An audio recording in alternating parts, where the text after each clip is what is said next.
Good evening, everybody, and welcome to another session of Gather to Hear on Football Dandy's Twitter Spaces. It's really great to have you with me, and I'm really excited to be unpacking the Agricultural Agro-processing Master Plan on the session tonight. I'm not flying solo tonight. I'm very happy to be having Duncan Masiwa, the head of news at Football Mzansi, co-hosting with me this evening. And I think we have a very high-level expert panel here tonight. I think many of them needs little to no introduction. I'll just say hello to Duncan, and I know that he's really excited about this session and for us to unpack everything that farmers should know when it comes to the Agricultural Agro-processing Master Plan recently signed. Good evening, Dawn. Good evening to our listeners, our speakers. I'm super excited.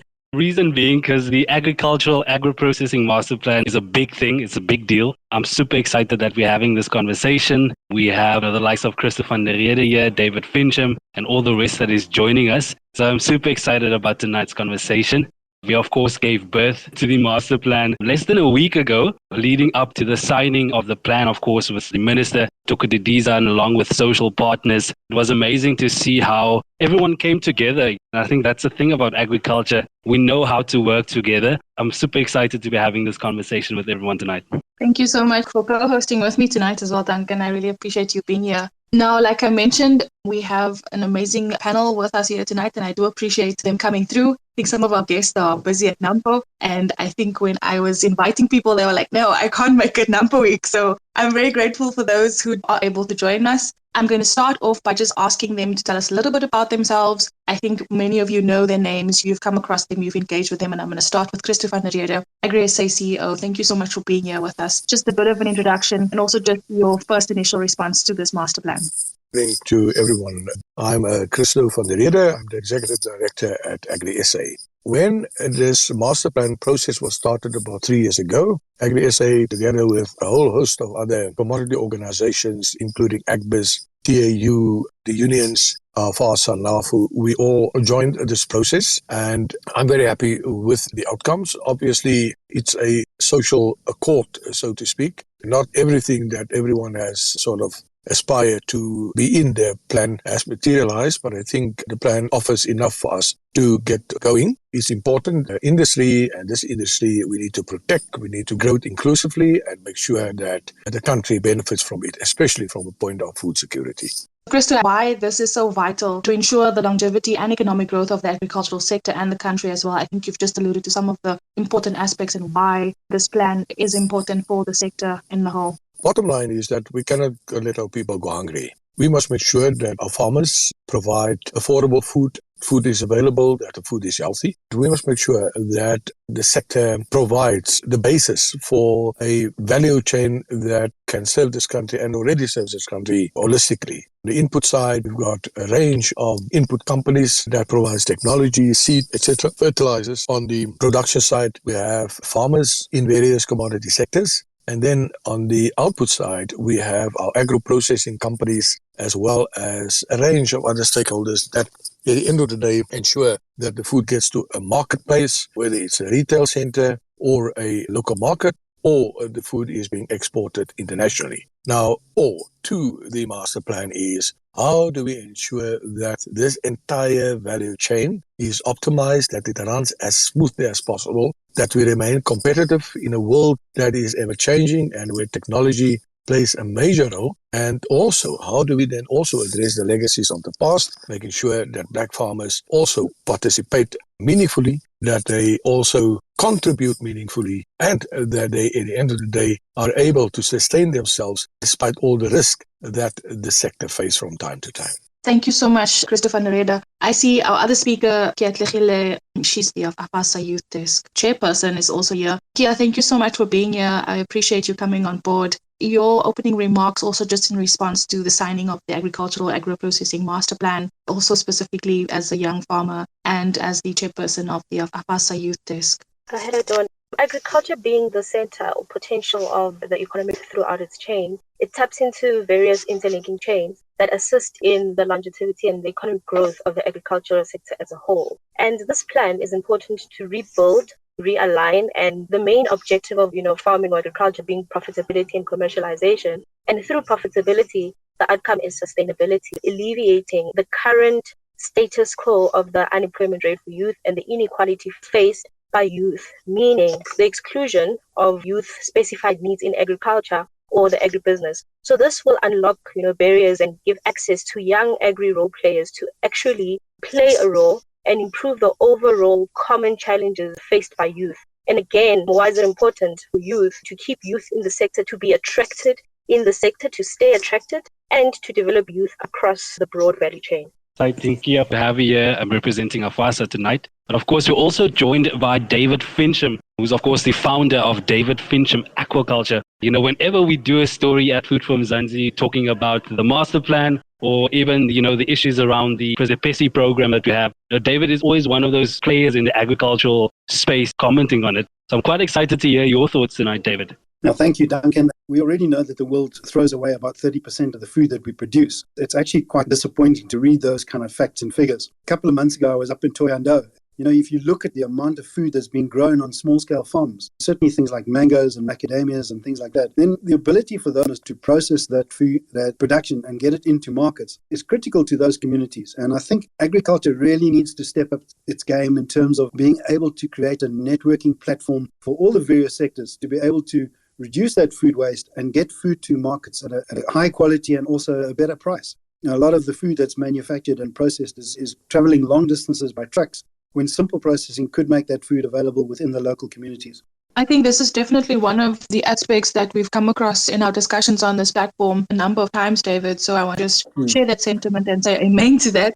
Let's unpack the strategic objective of the Agricultural Agro-processing Master Plan. And I see Dr. Sifiso Ntombela also just joined us, seeing that you were such an instrumental player in setting up this plan. Let's just talk about what are the main objectives. Good evening, Don, and good evening to all the participants in this space. If I heard you correctly in terms of the objectives of the master plan, and perhaps maybe before I get into the specific on the objectives, allow me to just share the sentiment that Christo alluded earlier on, because the master plan, which is a social combating model of the sixth administration, is really at the core of it is how do you leverage on resources, the skills, as well as the talent and other experiences that are sitting not only in the public space, but also in the private space, which is our industry players, including the likes of Christo, and as well as our labor and including our community. So basically, it's a coordinated effort of how do we really address some of the issues we are seeing constraining the agricultural growth, constraining the agro-processing, as David was talking about, and other transformation elements that Yatlehele was speaking of. Now, coming to those objectives, as we know that we surveyed the agriculture and the agro-processing sector, which is really the first plan that combines the two, the primary and the secondary in the food system. One of the key objectives was how do you ensure that you increase growth or you enhance growth within the agricultural sector? Part of that is then how do you ensure that growth, it becomes inclusive in nature? So transformation and development of the sector becomes one of the key objectives of the master plan that was contained there. But as we know that we now generate over 50% of revenue in the agricultural sector from international market. So one of the key objectives of the master plan was to how do you ensure that you create new export markets, including also capitalizing on the African Continental Free Trade Agreement, but also paying attention in maintaining the existing market. And when we say market, we're not only referring just to the export market, but also the local market, which entails rebuilding the capacity and the infrastructure required to gain operational efficiency on your national free produce market or on your informal markets, including your regional market. Part of it, as well as the key objective of the master plan, is how do you then create an enabling infrastructure so that you can be able to drive competitiveness, so that you can be able to drive innovation and be able to rebuild basically the competitive edge as we compare to other developing nations within the world. Part of the objectives, which has about 9 objectives in the master plan, is really the issue of agro-processing and location of food system. And I think that's what David was alluded to. But over and above just the agro-processing, including even your storage infrastructure, if you're looking at the coastline of our country, you realize that most of those farmers, including the smallholder farmers, are one of the biggest producers of cattle and sheep and other meat. But most of those animals tend to move towards the inland part of the country so that they can be conditioned and translated into the meat. And one of the reasons for that is that there's no storage infrastructure for grains. Hence, you see the high concentration of grains within the inland market. So over and above just localizing the agro-processing, what the master plan really, as part of the objective, is to say, how do you ensure you also diversify the food system, taking into account what the climate change model is saying as the potential areas in the future, but also taking into account where are the low-hanging fruit of really driving this inclusivity and all those value chains that you'll be seeing a lot of small-scale farmers, in particularly black farmers, entering into the formal value chain. As we know that the key approach of the master plan is driving a commodity value chain, which is an end-to-end system of developing our sector. Thank you so much, Safiso, for breaking that down for us. And I think that's quite important because a lot of the listeners that are tuned in tonight have heard about the master plan, but not really understanding what it means and exactly how it will benefit, like Krista pointed out, the entire agricultural value chain. And that, of course, is important. We know that the master plan has 6 pillars. Krista, I'm going to bring you in here and touching on the 6 pillars because you did mention one of the pillars, which is food security and the importance thereof. The first pillar, and that's what food production is all about, is food security. In other words, we need to address all the factors that might pose a risk to food security. We don't want our people to go hungry. We don't want malnutrition. We have read shocking stories already in some of the newspapers about children going hungry and adults going hungry. And that's completely unacceptable for a country such as South Africa, where we have ample food. We don't have a shortage of food in this country.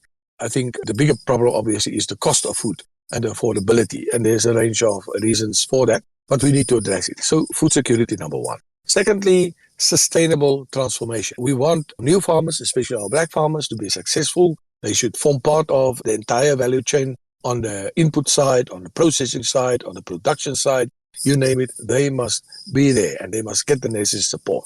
The third issue, obviously, relates to infrastructure. Do we make sure when we transport our food from the farm to the city that our roads are in a good state? When we export to the rest of the world, our rail system, our harbors are functioning optimally. So we need to address that.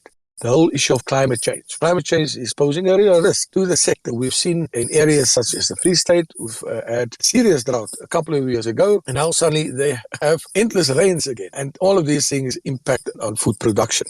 In addition to that, one of the key pillars are the safety of farmers. Many of our farmers fall victim to criminals. They come onto farms, they either vandalize farm infrastructure or they attack farmers, attack workers. That is something that we will have to address. Workers, worker rights, making sure that workers have decent jobs, making sure that workers are empowered, making sure that workers are productive. But you cannot be a productive worker if the circumstances or the workplace are not conducive for that worker to progress. But in addition to that, how do we set up equity schemes for workers and through that deal with the legacies of the past where land was put into the hands of only a specific section of the South African population? In addition to that, we must make sure that farmers get the necessary support. And that's a key objective of this plan. Producer support, or not necessarily producer support, but farmer support. You all know that financing is critical. Without financing, we cannot produce anything because everything costs money. But how do we make sure that finance is affordable, that financing tools consist of a component of blended financing or a grant portion as well as a low interest rate portion? And then the whole issue of markets. How do we expand markets? So yes, not necessarily in that order, but those objectives gives you a holistic overview of what the master plan seeks to achieve. And it is not only the government's job to assist with the achievement of those or the realization of those objectives through the social compact. We now have a commitment from all the social partners, including labor, the industry, as well as government, to make sure that we achieve those objectives. Thank you so much, Christoph, for unpacking that for us. That's, of course, Christoph from Agri-SA, and they, of course, played an active role in crafting the agricultural agro-processing master plan. Kia, I want to go over to you. You just heard Christo, unpacking the various pillars. As a young farmer in the industry and also the chair, of FASA that represents black farmers in the industry, those pillars that we just discussed, what do you believe should take priority first, I would say? I think out of the 6 pillars, as we go on, one of the pillars being,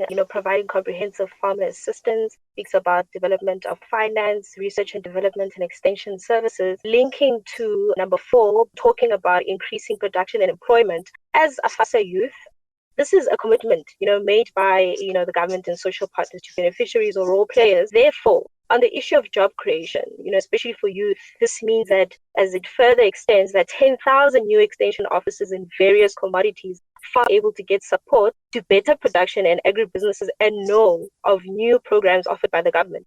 This means that youth is employed through this employment opportunity, and the government will better understand farmers on the ground, which has been a challenge, more especially youth challenges, and respond and assist relevantly according to the need. From my side, this is a clear indication of better production. It is a clear indication of sustainable production and improving general rural development for youth.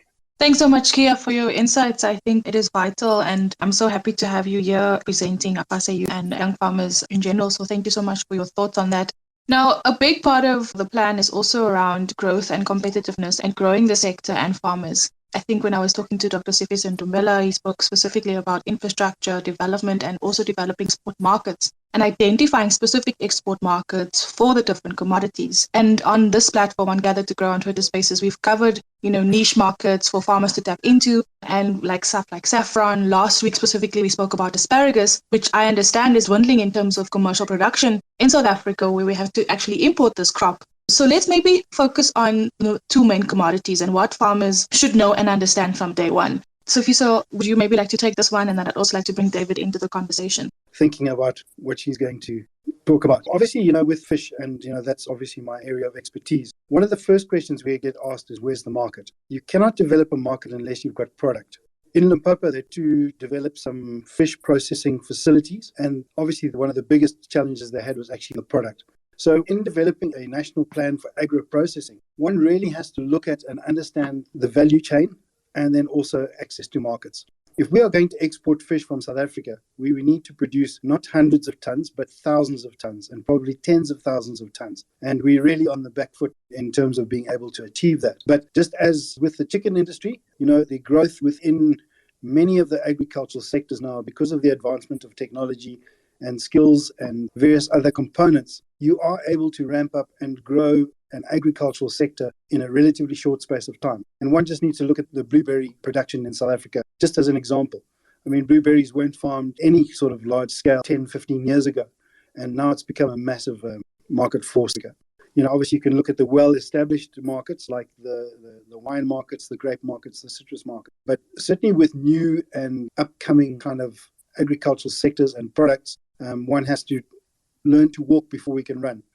And so it does take a lot of planning. Obviously, with the planning then comes being able to implement and roll out those strategies and the skills development and the infrastructure development at an increased pace, because the world also moves so far. If you lag behind in developing your own market and own agro-processing, somebody else on the other side of the world has quickly pulled the mat out from under your feet. So it's an exciting space to work in, and I think specifically now targeting the youth, obviously women and equality within the agricultural space opens up a lot of many doors that would certainly be able to boost any of the sector that one would target with growth and development. I think at Fit Zanzi, we believe that definitely space for women and Black women in the sector is really opened up, and the future farmer in this country, we believe, fits that specifically.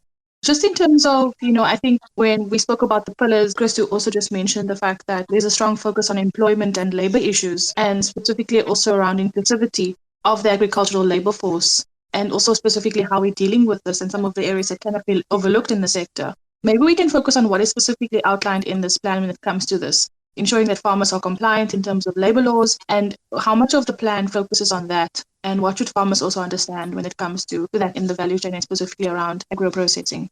Look, there's a number of laws that guide labor relations in South Africa. One such law is the labor law, basic conditions of employment. There's also the National Minimum Wage Act. Then in addition to that, there's also the Health and Safety Act. And it's very important that farmers comply with these acts, especially the OHS, because on a farm you work with all kinds of materials, and that may consist of ingredients that are not necessarily good for people that inhale it directly, and that's why people need to wear specific protective clothing so that they are protected against that. And that commitment is there, that the sector will comply with all of this legislation. What we don't ever is that the sector becomes so overburdened by all kinds of regulatory issues that at the end of the day, nobody will be able to farm profitably. And that's a big issue that we have dealt with through our conversations that you really want to get rid of all the red tape. You want to free up the sector. You want to make sure that the market powers at the end are at play, and that, don't unnecessarily burden the sector with all kinds of regulatory issues. So that we are very clear about that. Secondly, worker conditions are of critical importance. One of the things that we have put forward is a housing project. Now, this is important. We need to reimagine our rural areas. Too many of our people are at this point in time in the rural areas unemployed. Too many of them are illiterate. Too many of them stand no chance to get any form of employment. And that's why we have said, in the light of a sector that is mechanizing at a very large scale, that's using all kinds of technologies, that we look at and reimagine rural settlements. In other words, we use the word smart villages. Those communities must get access to good roads, must get access to the internet, must get access to good service delivery from the municipality. They must also have good institutions such as schools, hospital or a clinic, because those things all help to uplift those communities. But more so, the master plan talks about entrepreneurship opportunities. If we look at what is being produced in a specific area, the next question then comes up: how do you add more value to that primary product that is being developed in a specific area? I think that is the kind of conversation that we should have, so that we then unlock more business opportunities, especially for rural people, so that they can own some of those production factors. Because if they own it, through that they can be able to create wealth for themselves. One of the big outcomes of the master plan is also to look at living conditions in rural areas, because the last thing that you want is, in the process of agricultural development, create islands of wealth in a sea of poverty. Poverty is a massive problem in South Africa, especially rural poverty. And we need to address that through sustainable land reform, sustainable financing, sustainable entrepreneurship opportunities, and sustainable livelihoods, especially in rural areas. Then the third issue obviously relates to training, making sure that our workers are properly trained, because as the world of technology is changing, it's important that those workers are empowered with the skills and with the knowledge to handle those type of technologies. And last but not least, looking at a pension fund for farm workers, looking at a proper health system for farm workers. So those are the kind of things that are embedded in the master plan. And yes, as an industry, we're absolutely to make it work, obviously in collaboration with government, in collaboration with other stakeholders, because money at the end of the day remains as elusive as can be. And then how do you make it affordable? How do you get all the different parties to be co-creators of such schemes? Because ultimately it's about benefiting those communities that have been long excluded from the wealth creation process in South Africa. Thank you so much, Christopher, for pointing that out. Of course, at Food from Zanzi, we champion, the contribution of agricultural workers to the agricultural industry. And it's so important that you point out those issues that agricultural workers face. The stories that we hear on a daily basis is crazy. And I want to bring Kia into this. Like we've been saying, these are plans, and at the end of the day, it will all boil down to the implementation of these plans. But just to go back to what we were talking about with regards to employment and labor issues and the inclusivity of the agricultural labor force, ensuring farmers are compliant in terms of the labor laws, how important is that, and what are your thoughts on that, Kia? From a fussy youth, I think what's important is to touch base on, these two parts about labor on the master plan, talking about the promotion, to promote the creation of decent jobs. And secondly, the pro-employment technologies. Firstly, when we speak about promoting the creation of decent jobs, it is important to accommodate qualified in the agricultural sector who have studied agriculture in various academic levels through work-integrated learning experience. Secondly, accommodating youth in other industries to link themselves with the chain to create opportunities for themselves through entrepreneurship, as mentioned by the previous speaker, and create positions in various stakeholders that will accommodate the integration. Thirdly, on that point, to speak about internships, to accommodate newly graduates and youth with no experience in the sector, which now is a big challenge for young farmers or young agri-role players from Afasa youth. Secondly, when we speak about the pro-employment technologies, the prospect of expanding knowledge skills through capacity building and development is important, to capacitate youth for commercialization and profitability, but also to be creators of employment across the chain themselves. Thanks so much. I can hear the youth chair coming through quite strongly. Thank you so much, Kia, for your comments on that. Another part of it is also focused on transformation in the agricultural sector across the value chain. And I think Christo highlighted this quite extensively in his comments so far when it comes to the plan. And maybe we can also talk more specifically about other aspects. We are unpacking, the issues and the ongoing court proceedings around water rights and, what's happening in that in terms of how it's going to play out within the agricultural sector. And we're hoping to unpack this in another session. We won't go into too much detail. Can we maybe just focus on what it means and how this master plan will further push the agenda to transform the agricultural value chain and what the transformation actually looks like more further than what we've done to date? And, how can we see it playing out as this plan takes form and as we go ahead with this process? Do you want to take the floor, Sifiso? I think that you're touching on a very important point. And allow me perhaps maybe to unpack that question in a form of saying it is social compacting, because most players within the sector, and even the spectators for that matter, often say, yes, we do, as much as we are encouraged that now the government and the industry are working together and they've co-created this plan, which is something that hasn't been done often in the previous plans. But what is so unique about it, and how do we see it moving, not just being another document that will collect dust on the shelf, but being implemented on the ground? And perhaps maybe on that transformation part of it, over and above, one of the key things what we've done for the first time is to try to determine the baseline. When we talk of transformation, how do we measure it? What indicators should we use to track whether we're progressing or we're regressing? Because we do know that government is driving a lot of transformation initiatives, but also different industries, whether it's commodity associations or whether it's agribusinesses. They've also been doing a variety and investing heavily on transformation elements. What we've done as a first thing around transformation in this plan was to say, let's agree that when we measure on transformation, we're measuring the actual output as a total output of that commodity that is coming out from the previously disadvantaged individuals. And we use black as a product definition according to the Constitution. And we were able to look at each of the value chain that we've identified. When we're looking at the maize, we look at the total maize, which is, we know we're producing about 14.8 million tonnage of maize per year on average. How much of that comes from the previously disadvantaged individual, whether it's a small-scale farmer or a subsistence farmer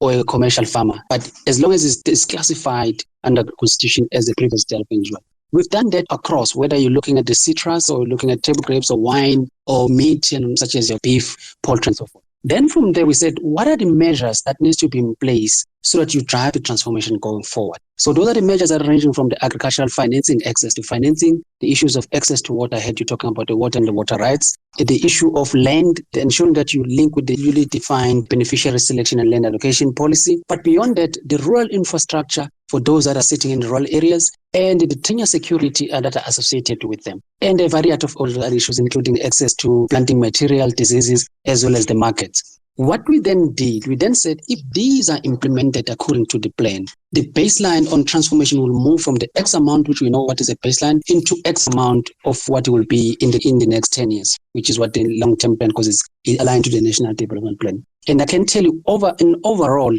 the plan is basically putting an aspiration of saying this transformation within the next 10 years, moving on the average at the aggregate level now across all agricultural commodities at an average of about 9%, which we're currently sitting at, to about 20%, which we're seeing that. Some commodities are much higher, some commodities are much lower, but on average, that's what the social partners have said. This is an idealistic and a plausible speed in which we want to double that output coming up from the transformation. So that's what we've done. But beyond that, they said then, yes, we have now aspirations, we have now our baseline, but how to ensure, what models do we come up with to ensure that this thing gets to be implemented on the ground? And one of those is basically a private-public partnership transformation scheme that has been agreed upon, which will really consolidate and leverage on resources between the private sector and government, but often above that, the skills and design of it, ensuring that you're taking a broader value chain approach from the input side all the way to the market access, so that the that will be coming out of these transformation schemes will not then have to struggle with access into market, will not have to struggle with issues of skill development, will not have to struggle with issues of infrastructure. So that's even a delivery model that is put in there. So the modalities of it, that's what now the social partners are currently busy with in the allocation there of the resources. So that's basically how the transformation has been dealt with in details of it. But not only just the transformation element on it.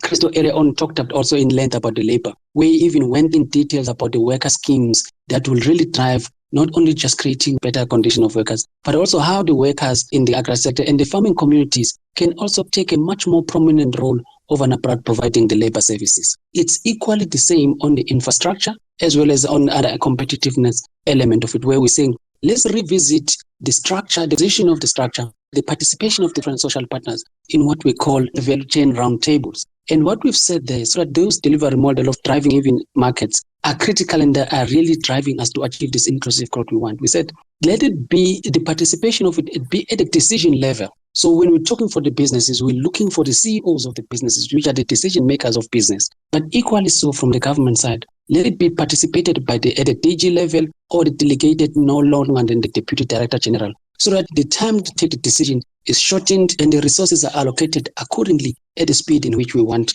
to achieve all this target. And we've shown that growth of how we'll then progress going forward. The last one, maybe don't to just touch on this. One of the key things which we've noticed during the negotiation, before we sign off, there was a very lengthy and intensive negotiations of each and every number and every word that is contained in that master plan. Government realized, and also other social partners for that matter, realized that there's also an institutional capacity gap between your agricultural organization that are representing your established, most of them that are white farmers, and those institutions that are representing your emerging farmers, which most of them are black farmers. And we said, let it be a commitment within this plan that ensure that not only commodity associations are supported through instruments such as statutory levies and agricultural trust, but government must be able to come up with mechanisms of also improving the institutional capacity as well as other support into associations that are also representing the interest of the previously disadvantaged individuals, but also other institutions that are representing your former advantaged farmers that are lagging behind, because even the former advantaged farmers, some of the institutions are lagging behind in terms of development. So that you close this gap and ensure that when you get into the design of programs and ensuring that the interventions that are contained in the master plan are discussed from the equal footing point of view, so that no one is seen as if is not supported and you can't be able to put their point or her point correctly during the discussion table. And those are a part of the mechanism that we've been put in the master plan to not only just drive agricultural growth, but ensure that institutions that hold government into account and ensure that government do come into the implementation table are also supported so that they can effectively do their job and truly represent the interest of their constituencies. So those are some of the elements I thought, let me just elevate in ensuring that how differently and how the framework agreement, as well as the monitoring and evaluation according to the indicators, have really been unpacking to the detailed level we can possibly go to, ensuring that it's not just another plan that will correct us once it's been signed off. Thank you so much, Dr. Ntombela. And I must say that what that comes to mind is definitely accountability, that through this plan, we can really hold all the stakeholders involved in putting it together accountable. And there's a clear timeline. There are very specific details in this plan that all we need to do is just do the work in response to everything that you've just highlighted. Another aspect is that the master plan is also very strongly aligned, like I mentioned before, to undertake growth, but also focus on land reform, finance, and investment. Christo, maybe I can get you in here. What are the areas of the plan that focuses on these specific aspects when it comes to investment and finance? I think you have mentioned some of it already, but just some of the detail that farmers should be looking at. And then I want to just say, guys, if you're a farmer, I'll send you the plan. WhatsApp me, you need to read it. What is important is that growth does not happen in isolation. There must be conducive circumstances for growth to take place. And where does growth start? Growth starts with investment. People that see an opportunity and they are prepared to risk their life savings or any other type of funding so that at the end of the day, they get a return on their investment. Now, agriculture is not like mining or any other sector because it's a high-risk business. If you plant an orchard, you can expect a return on that investment only after 7 to 8 years, once that orchard starts to produce fruit, which you can export perhaps or sell to a market. If you plant summer grains or winter grains, you run the risk there might be a drought or there might be a pest or you might face commodity prices that are going downhill all the time and then you face huge losses. The same applies to cattle. We know now that biosecurity has become a huge problem. Foot and mouth, also Rift Valley fever, or avian flu, swine flu, all of these things can bankrupt you overnight. So I think what the plan says is we will go and sit and work out how do we ensure an effective financing toolkit or a mechanism. And one thing that I'm a strong proponent of is that our funding at this point in time is all over the show. We need to have a consolidated funding mechanism. We've got funding with IDC, a bit of funding with the DTI, a bit of funding with the DBSA, a bit of funding with the Land Bank, funding through LRAD, and so forth. The idea is that we bring all of those monies into one fund. Portion of that is a grant portion, and the rest very low interest rate, and so forth. And then obviously the expectation is that if you are serious about agriculture, that you also contribute something, because we've seen it all over South Africa. When people get things for free, they don't have the same caring attitude as when they have vested interest in it. And the second issue obviously relates to how do we bring down the cost of doing business. The master plan talks to localization. We import a lot of our fertilizers, but we have a mining company in Phalaborwa that produces phosphate. We've got Sasol that produces nitrogen. We have big municipalities that the suggestion is that you take over their waste or sewage systems, and out of that you produce urea, for example. We don't have to import it. And then Eskom also produces a lot of waste. If we filtrate it, it can be utilized for fertilizer purposes. So those opportunities are there. It's for us now to go repackage it. And obviously, when we talk about localization, the key to localization is it more affordable to produce it here, or is it more affordable to import it? Then you have to weigh up those options. And then I think what is very important is the whole issue of land reform. In the master plan, there's a couple of commitments. State land, there's also private sector land. They also talk about the promotion of a donation policy. So the logistics of those things need to be worked out. But I think what is important is that you cannot have a situation where the state is a custodian of 10 million hectares of land. I hope you've heard me right. That is the official figure by the Department of Agriculture. 10 million hectares of land.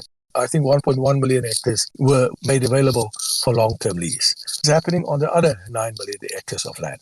Who are the current people working in that land? Do they have the right to be on that land? Do they have the necessary support measures to exploit that land? Because land in itself does not produce wealth. It's expertise that produces wealth.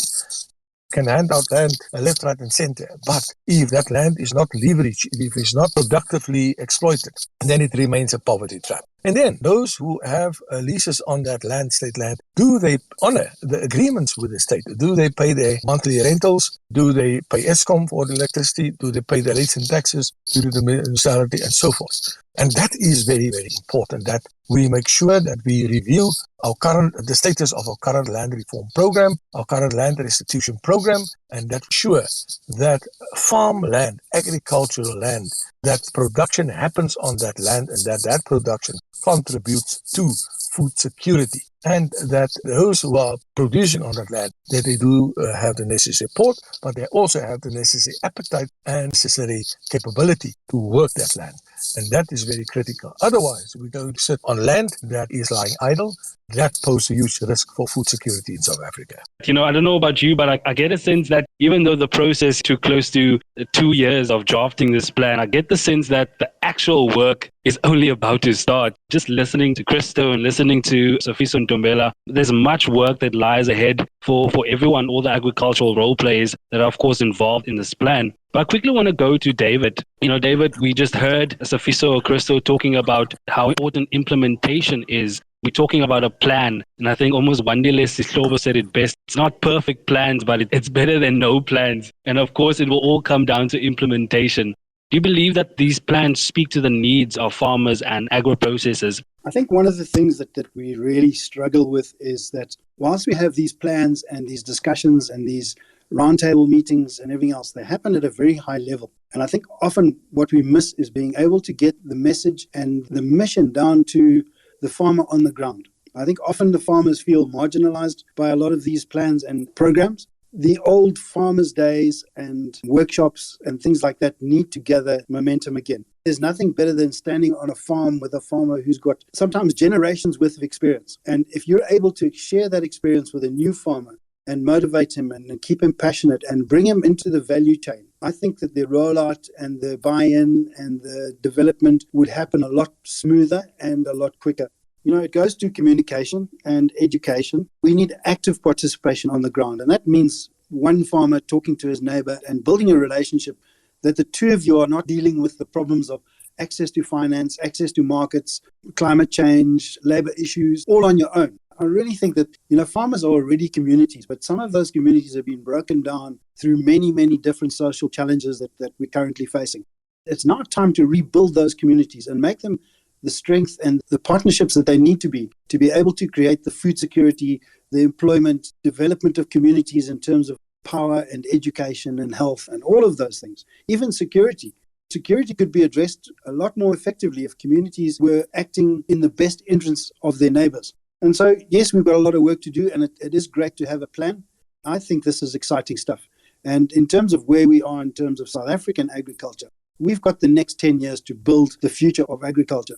Many of our farmers are already in their late 50s, early 60s. And if we start losing that expertise and we're not replacing it with the youth and the people who've got the energy and that to carry this forward, we're going to face major problems in the next 15 to 20 years. So do whatever you can to be part of this amazing industry. Thank you so much, David. And at Foodform Mzansi, through this platform, we do hope that engaging with farmers here helps. And so it was very important for us to have this conversation because, as you can see, we have just over 50 participants in this discussion, and I'm sure that we can have 10 more of these discussions to unpack the plan and what everyone's role is. I hope that through tonight we can continue the conversation and make it our plan. It's a collective thing, and we should take collective responsibility for it and all be accountable to grow the sector. I see Jacob Masango requested to speak. Jacob, the floor is yours. You can engage, ask a question, or add your comments on the plan. I've been listening to the speakers. Unfortunately, I didn't read the plan myself. But what most of the speakers have talked to, I can relate. But my main problem is, I think somewhere and somehow, people who are taking decision in those air conditions offices, sometimes they are missing a point. I'll give you a practical example. I'm a graduate agriculture student, but remember where we are coming from. When I wanted to get into the industry to get like those expertise in terms of agriculture, I got that opportunity. Unfortunately, when I was trying to get employment in the industry, it didn't happen that way. Then I went somewhere in the municipality whereby I'm doing something out from what I've studied, but I still have that heart for agriculture. I want to go back and like do farming and all that. But the main problem that I always encounter is you find that they will tell you that when you need funding or some assistance in farming, especially from the government side, they'll tell you that you must not be working, you must maybe have a year without working and all that. But where I'm going with this, how do I leave whatever investment that I've tried to build and go straight to agriculture? My point is, at least if you give me a chance to say, let me establish whatever that I want in terms of farming or whatever. And then when I see this thing is working, it's when I can leave. But remember, I built something where I felt this is something that I'm doing. Then I cannot just leave it and just go and do farming. So I don't know if you get the sense of what I'm trying to say. And then my second thing is what I feel most of our farmers are struggling, because I keep in touch with guys who are farming, especially the up and coming one. We lack mentors. I'm not happy with the quality of work that our so-called extension officers are doing to our coming, farmers and all that. Thank you so much, Jacob. And I think a lot of graduates maybe share your sentiment, in terms of finding the right opportunities and getting placements, who have the passion that might not have enough startup capital, but they need to love, so they do other things and they have to, find other means of employment. But any response to these comments and extension officers, I think this has also come up a lot in our conversations with many farmers on this platform. Who's willing to take this one? I'm just going to leave it to the floor. You can unmute your mic and respond to Jacob's concerns. Now, let me take a first bite, and I'll allow other colleagues maybe to come on it. He's mentioning two very important things in my view. One is basically the specialization and the quality of service our extension officers are providing to different farmers across the country. To some extent, he is absolutely correct because one of the key things is that before the announcement late last year about the Minister of Agriculture to say, one of the key interventions we'll want to see is the increment of the number of extension officers. I think if my numbers serve me correctly, and I'm kind of point of correction here, we were currently having about one extension officer servicing over 700,000 farmers on average. They don't cover them a lot, but that was just the ratio if you're taking the total number of farmers in the country against the extension officers that we have. Hence, there was then a need of announcing about 10,000 new extension officers that will be appointed.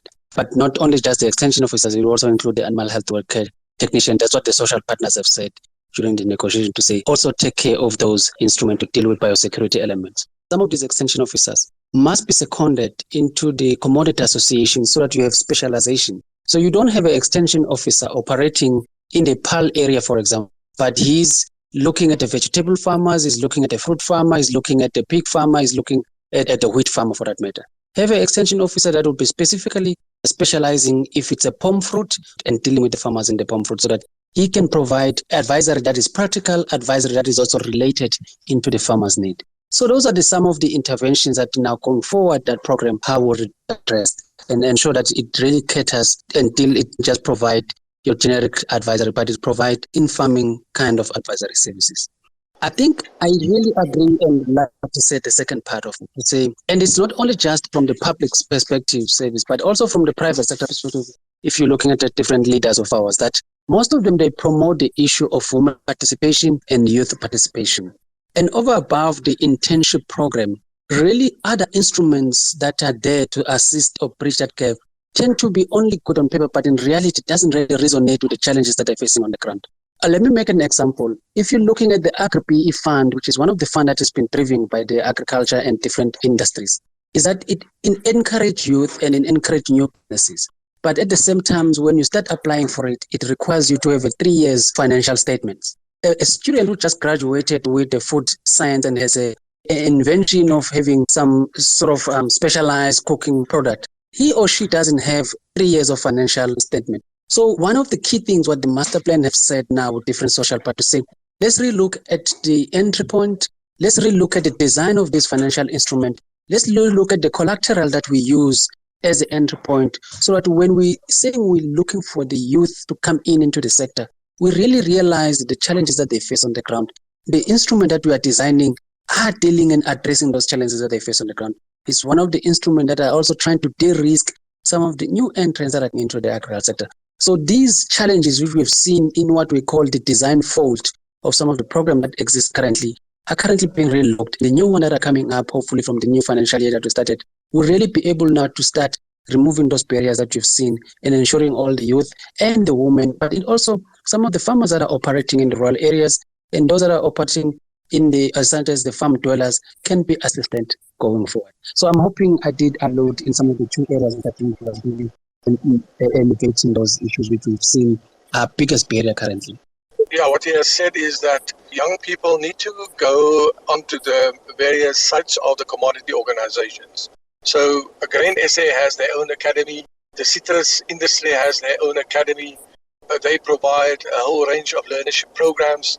The agri-sector in itself also provide a range of programs. I know that Hortgrow, the deciduous fruit industry, also provide opportunities for young people to get the required skills. But I think what is critical is that the industry welcomes dedication, welcomes high levels of professionalism, welcomes ambitious young people. Make time to research all the various commodities, all the various programs that they offer.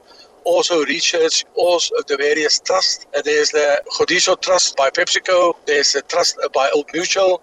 There's a trust by AB InBev. There's a trust by Coca-Cola Beverage Company. And all of these trusts have money that they are making available for startup farmers or small-scale farmers. I think it will be very good if Food for Mzansi can provide an updated guide on whom young people can contact for learnerships, for funding opportunities, for a range of other opportunities that are currently being provided by various role players in the sector. I couldn't agree more, Christo, on that. And maybe it's a good opportunity to actually create a Twitter space where we invite all these stakeholders, the Grain SAs, the Hortgrows, all the commodity groups to actually talk about the opportunities that are available. So I think I'll definitely take you up on that one. If you're listening and if you'd like to join it, we'll create a Gather to Grow session on the opportunities available for young people. Madiba, you have the floor just to share your comment. Good evening. Thank you very much for the opportunity to contribute. I heard one of the speakers talking about the master plan being crafted at a high level, or the participants in crafting all the plans or policies in the agri space. It's actually at a very high level. And then the food soldiers, in most cases, are left out. So I would speak as a government employee and a farmer at the same time. As a government employee who is not in senior management, so basically I'm a food soldier. So now I've never heard of the master plan being discussed in any of our plenary sessions that we have each and every financial year. We do not contribute anything to policy formulation, to any plans that will contribute in the future of agriculture as food soldiers. So basically, whatever we learn on the ground I do not think it's taken into consideration. I do not remember any day where we are given an opportunity to give a feedback on what the challenges are that we see on the ground. How best can we address those challenges? So I always observe that we get academic plans. They are more theoretical than what's practically happening on the ground. As foot soldiers, we are doing tick box exercise. So basically, for as long as I went there, as long as I did A, B, and C, it's fine. I'll get paid month end. That's it. There is a disconnect between people who are supposed to be implementing the plans and the policies and the policy makers.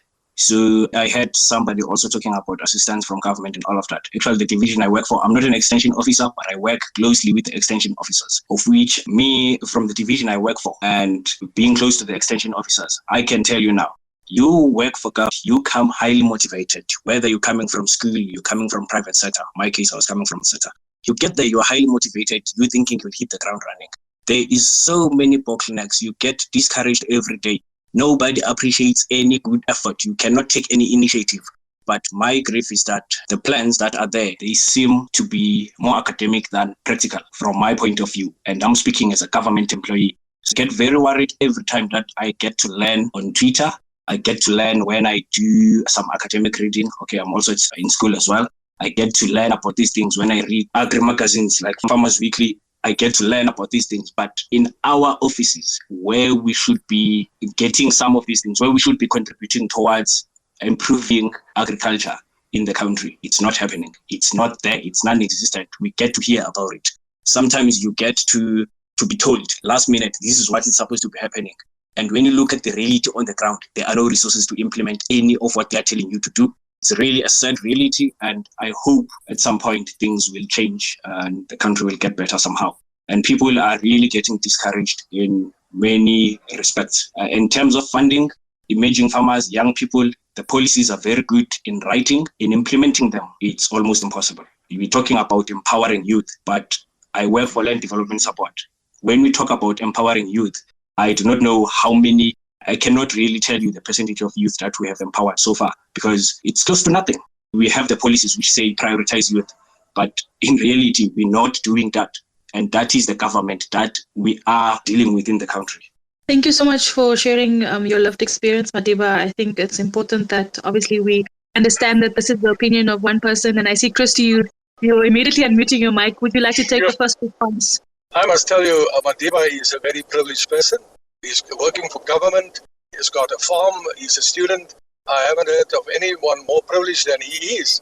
And I think perhaps he must have a very close look at himself in the mirror and ask himself what is he contributing. Because I cannot for the life see how he can really serve the people and government if he has so many stakes in the fire, having a farm himself and so forth.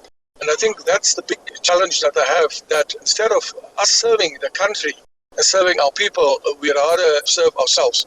And yes, I'm harsh when it comes to this, but a government employee should stick to their job, serving government, serving the people, because he's working in a government department that's supposed to provide those services to people. I think it's wrong for him to play victim here tonight.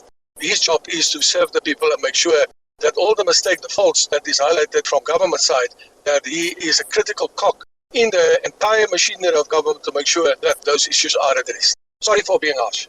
No, thank you for sharing your sentiments, Christo. And I think this is a place where we come and we discuss these things. Dr. Ndubela, maybe you want to comment on what Madiba was specifically saying in terms of, how we can see the plan and everything trickling down so that everyone understands what's happening, what's currently, going about in the sector, so that it's not just a collective few that's championing it, but that it's everyone that's part of it. So as a farmer, I need to understand, what the plan says and how it impacts me. I just want to speak about the specific timelines and the specific outcomes that this plan is set out for by 2030.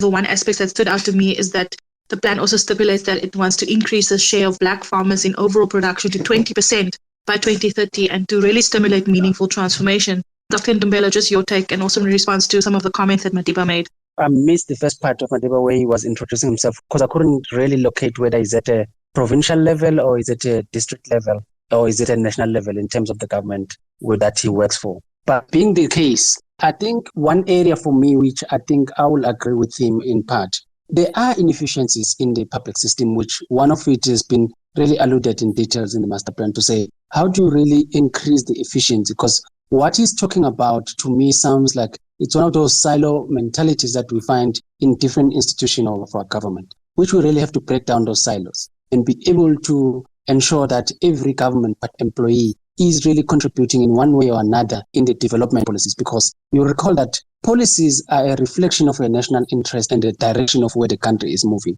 From these policies, like the one which we created, which is a framework planning, we then domesticate them into provinces, and each province, we have 9 provinces. The Western Cape have different priorities than KwaZulu-Natal or the province of Limpopo. So then from the provinces themselves, again, each of these provinces have a number of districts, which then get to be cascaded down into the district. And I think that's where Chris was speaking about in details, where those that becomes the full soldiers that must be able to see themselves, whether you're an extension officer or you are the administrator in that office, or you are dealing with the regulations, you should be able to locate yourself of what are the priorities of that district, if you are at the district level, and how the district contributing to the province, if you are at the provincial level, and each province also contribute to the national, because these 3 spheres of government must be interrelated and must be coordinated so that you provide the efficient services that the public service is ought to be providing.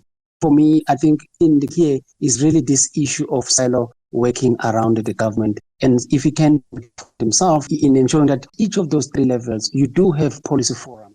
My advice to him will be to say, try to find exactly whatever level you are, what are those policy forum levels, because you have them and they engage with the industries for that matter. So I hope that without being further, because I think also Crystal has covered that point. The last one for me, and to all the players and the listeners that are on the call, one of the key things of this agriculture master plan is really to drive growth in the sector. We've been fortunate that the agriculture sector has been one of the best performing even under the pandemic. And we wanted to say, how do we build up on that momentum and ensure that we even make the sector more important going forward? Because with the prosperous agriculture sector, you have a sustainable economy and you have a safe economy, and you are able to avoid such violent social unrest and the looting like we've seen in KZN and part of Gauteng last year during July. And one of the key is that over and above growth that we have seen and measuring between 2015 and 2019, we wanted to increase the value of the agricultural sector by 32 billion over and above the business as usual scenario. But that growth should then be transformative in nature, hence the 20% you're talking about, to say, let it be shared equally, or let it be equitable in nature, so that every player in the sector is participating. We've also spoken about food security, because our agricultural sector, the primary role is to provide safe, affordable, and accessible food. So the livelihoods that we are targeting in the short term to medium term, it's over 300,000 households that will be impacted by this plan, which will then deal with the grassroots of food security at the household level and elevate that one upward. So there are a number of taking the infrastructure funds. So we rebuild our rural infrastructure, whether you're looking at the dipping tanks or we're looking at our irrigation schemes to push our high-value crops for export, but also rebuilding the information system so that when we evaluate and we monitor our progress, we base it on accurate and credible information that is co-owned by government and businesses, because we have pockets of information that are sitting in different parts of our industries. And we wanting to build a comprehensive agricultural system that is accessible by every player and that is accurate and credible, so that we are able to know whether we're moving at a pace that we've set up or we are regressing. So those are some of the envisaged outcomes that we hope in the master plan will really achieve, ensure the sector goes into the new strategy.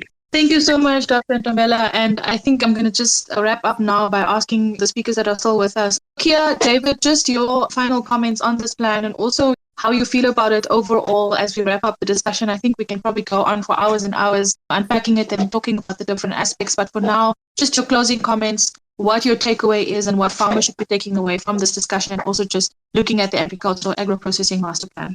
Whatever you do, just don't lose focus and don't lose the energy and the passion that you have for the sector. You're a cog in a very, very big machine. It's only by all the cogs turning and working together that we can really make things happen. Thanks so much, David. Kia, over to you. Just to touch on the master plan and the issue of support of emerging farmers, especially youth. Through the work that we do at Afasa Youth of advocating for young farmers and through information sharing, facilitating and developing young farmer support and training programs with the government and other stakeholders, and more especially, assisting in broadening the participation of youth, especially Black farmers in the sector and in various commodities nationally, informing them on market linkages and to develop capacity building and training programs to enhance youth growth within the agribusiness. I'd just like to say that from Afasa Youth, as I quote our acting president, Mr. AJ Ntembu, with our theme this year being with a backward glance, we need to have a backward glance with a forward look. And with this plan, it needs to ensure that we have well-capacitated and highly skilled, productive commercial youth within the agricultural sector and agro-processing sector. This is a commitment of shared objectives from different parties involved, and which is very vital because profitability and sustainability equals food security, and that's the goal. Thank you so much, Kia. And I think on that note, I'm going to wrap up tonight's session. Christo, I'm not sure I may have disconnected with you as well, but thank you so much for being here. Thank you so much for everyone who listened. And of course, you can read the plan on Food for Mzansi. We've written about it. We even had an exclusive interview with Minister Toko Didiza, where she also spoke about the various aspects of the plan. So do visit it, Food for Mzansi. That's www.foodformzansi.co.za if you'd like to know more about the plan. And I think there is room for us to unpack it even further. So do listen to our weekly Farmers Inside Track podcast. I'm hoping to get some of our experts to also talk about the other aspects of it. And remember, there are other master plans. There's a sugar industry master plan. There's a poultry master plan. So we will be unpacking this also on this space and on our Farmers Inside Track podcast over the next month or so. Thank you so much for being here and for engaging with me. And if you'd like to access the plan, you can also email me and send me a message, and I'll be able to share that with you as well. So thank you so much and have a great evening further. Bye-bye for now.